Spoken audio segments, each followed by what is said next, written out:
Mi nombre es Ricardo Alonso Hernández Lara, soy estudiante de la Universidad Autónoma de Tamaulipas en su carrera de Ingeniería en Energías Renovables. Este video es para la materia de álgebra lineal, que tiene como tema números complejos y como subtema definición y origen de los números complejos. Para empezar, este video lo intentaré hacer lo más rápido y conciso posible, ya que el tiempo pues me apremia. Para empezar, empezaré pues, valga la redundancia, con el primer subtema. Se establece que un número complejo es un número con la estructura z igual a más b i, que viene siendo el número imaginario o la unidad imaginaria. Y como se puede observar, al lado viene una connotación o una denominación que viene siendo lo mismo. Básicamente se establece que i cuadrada es igual a menos 1, o en este caso i. Y en el caso de A y B se establece que son números reales. Este es real, real e imaginario. Se tiene conocimiento de qué son tanto la A como la B. Y se suele escribir de la siguiente manera. Número real igual a A. Número imaginario igual a B, ya que se encuentra al lado de I. En este caso, les daré un poco de sus antecedentes, les comentaré un poco desde los antecedentes de los números complejos. Desde el siglo I a.C., muchos matemáticos comenzaron a esbozar diversos conceptos de números complejos, esto debido ante las dificultades para construir pirámides. El primero en usarlo fue el matemático italiano Girolamo Cardano, quien lo usó para resolver ecuaciones cúbicas, pero el término número complejo fue introducido como tal por el matemático alemán Carl Friedrich Gauss. Este les dio un nombre, los definió y a su vez los utilizó en la demostración original del teorema fundamental de álgebra. Esto es muy interesante, ya que nos permite conocer un poco más sobre lo que vienen siendo los antecedentes o las bases más bien de las matemáticas, siendo que la álgebra es una parte de estas en general, ¿no? Respecto a la subunidad o al subtema 2, este tiene por nombre operaciones básicas con números complejos. Podemos encontrar la suma, la resta, la multiplicación y la división. Intentaré ser lo más breve posible y aclarar las dudas generales. Respecto a la suma, para que sea una suma de números complejos, básicamente es igual que en la aritmética. Se suman los números reales con los reales y los números imaginarios con los imaginarios. Así como con las X y con las Y se respeta como este tipo de regla. En la resta viene siendo exactamente lo mismo que se realiza en la suma, pero en lugar de sumar se va a restar. Y como pueden ver aquí en este ejemplo, se dividen los números reales de los imaginarios.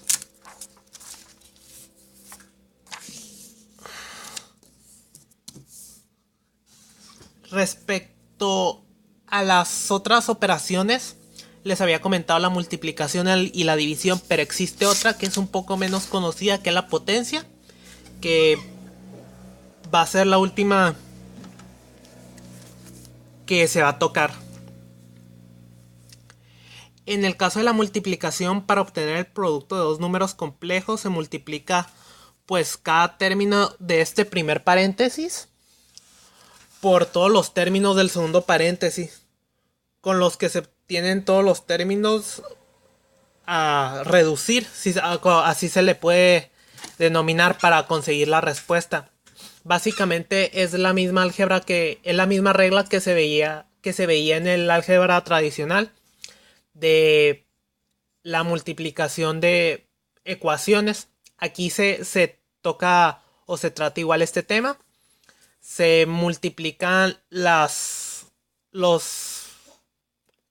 números o los exponentes, los números pues, perdón, del primer paréntesis por los del segundo en orden, primero el primer número, luego el segundo, y así se consigue la respuesta. En el caso de la división, se realiza la multiplicación de los números complejos primeramente y después se divide por el conjugado del denominador, como pueden observar en la imagen en esta operación que aquí les manejo. Está A más BI, C más DI, y aquí se desarrolla la operación. En el caso de la potencia, es la menos utilizada, pero es muy sencilla. Creo que es la más sencilla de todas.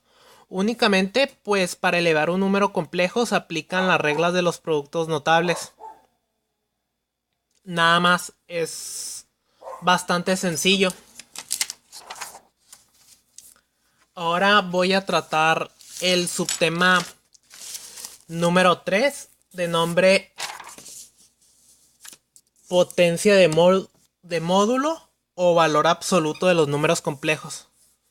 Este considero yo que es el tema más sencillo a comprender, y para encontrar el resultado de cualquier potencia de la unidad imaginaria y cabe destacar que cuando se trata de i, yo me refiero a unidad imaginaria, al número que no se tiene conocimiento de su valor. En este caso se toma su exponente y se divide entre 4 y el resto siempre menor a 94 será el valor buscado. A 4, perdón, será el valor buscado. Bueno, en este caso, aquí la unidad imaginaria, al ser igual a raíz de menos 1, da 1, y así sucesivamente se va a tomar como referente el número 4 para conseguir todas las demás unidades imaginarias. Me explico. Es bastante sencillo. Un ejemplo sería imaginario de 22 es igual a imaginario. Lo voy a escribir. A imaginario de... Imaginario de 22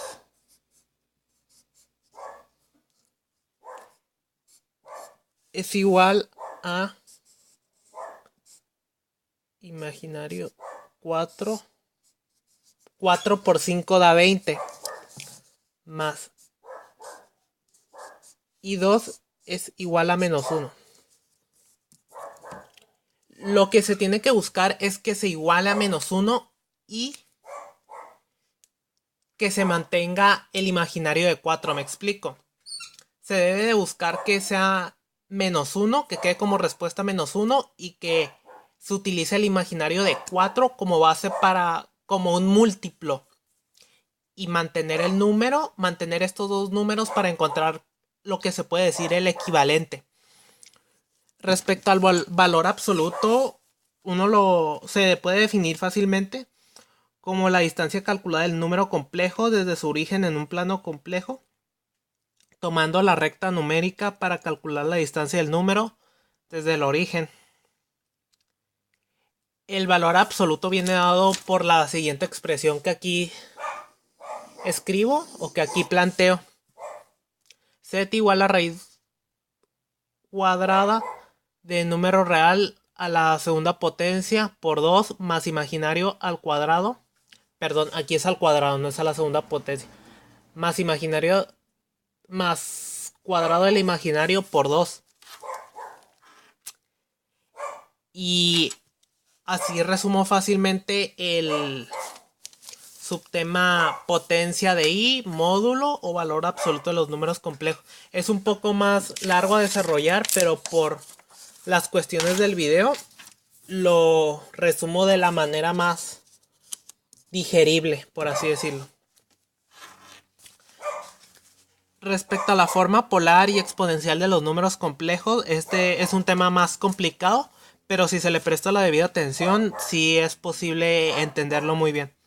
Respecto a la forma polar, se refiere a un segmento de recta que está ubicado en un plano rectangular, el cual cuenta con dos características. La primera es que tiene un ángulo medido desde el eje horizontal positivo hasta el segmento de recta, y el segundo es que el segmento de recta tiene una longitud.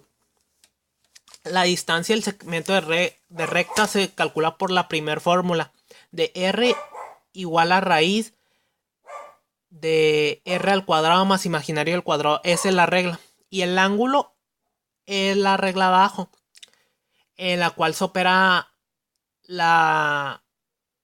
tangente, perdón. Como algunos datos, hay que recalcar que en la forma polar el ángulo se mide en grados sexagesimales, y existe otra forma de expresar un número complejo, que es la exponencia, donde el ángulo se mide en radianes, y existe una equivalencia entre grados sexagesimales y radianes, que es igual a 180.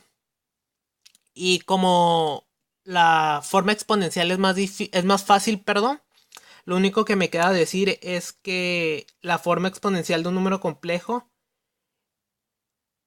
es RE, donde R representa el RE ángulo. Ok, la fórmula es así.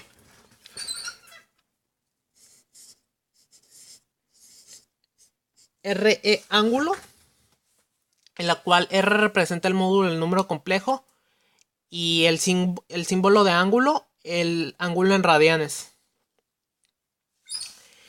Y respecto a la última unidad, que es la más sencilla de todas, es la correspondiente a ecuaciones polinómicas, un tema que todos hemos venido estudiando desde primaria, ¿no?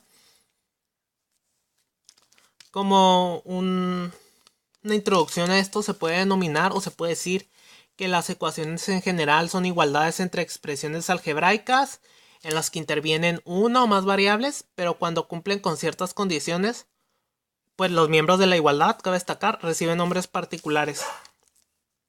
En el caso de las ecuaciones polinómicas, son aquellas en las que las expresiones algebraicas que intervienen en la ecuación son polinomios. Igual, pues aquí no lo ejemplifiqué, pero son todas aquellas ecuaciones que se han visto a lo largo del tiempo,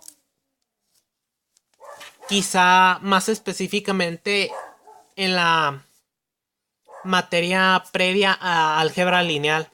En esa materia se pudo observar una gran cantidad de